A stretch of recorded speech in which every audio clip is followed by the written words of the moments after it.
Arcus dental clinic నుంచి నేను doctor పద్మజని. ఈ వీడియోలో మనం ఫ్లాసింగ్ చేయడానికి సరైన పద్ధతిని, అలాగే ఫ్లాసింగ్ చేయడం వల్ల కలిగే బెనిఫిట్స్ గురించి మాట్లాడుకుందాం. సో ఫస్ట్ మీరు ఫ్లాస్ని ఒక 18 ఇంచెస్ తీసుకొని ఈ ఫ్లాస్ని మీ 2 మధ్య వేళ్ళ చుట్టూ చుట్టుకోవాలి. ఈ 2 మధ్య వేళ్ళ మధ్యలో ఒక 2 ఇంచెస్ ఫ్లాస్ని వదులుకోవాలి. ఇప్పుడు ఫ్లాస్ని మీ చూపుడు వేలు, బ్రొటన వేలు మధ్యలో పెట్టుకొని మీ టీత్ మధ్యలో క్లీన్ చేయాలి. ఇప్పుడు ఫ్లాస్ గమ్ దగ్గరికి వచ్చినప్పుడు ఈ ఫ్లాస్ యొక్క సి షేప్లో ఉంచి మీ చిగురుకి టూత్కి మధ్యలో ఉన్న గ్యాప్ని ఫ్లాస్ తోటి క్లీన్ చేయాలి. ఇలా ఫ్లాస్తో మీరు ప్రతి పన్ను భాగాన్ని క్లీన్ చేసుకోవాలి.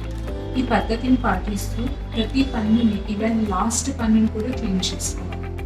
సో ఈ ఫ్లాసింగ్ ద్వారా ఏంటంటే టూత్ బ్రష్ వల్ల క్లీన్ అవ్వని ఏరియాస్ కూడా క్లీన్ అవుతాయి అనమాట.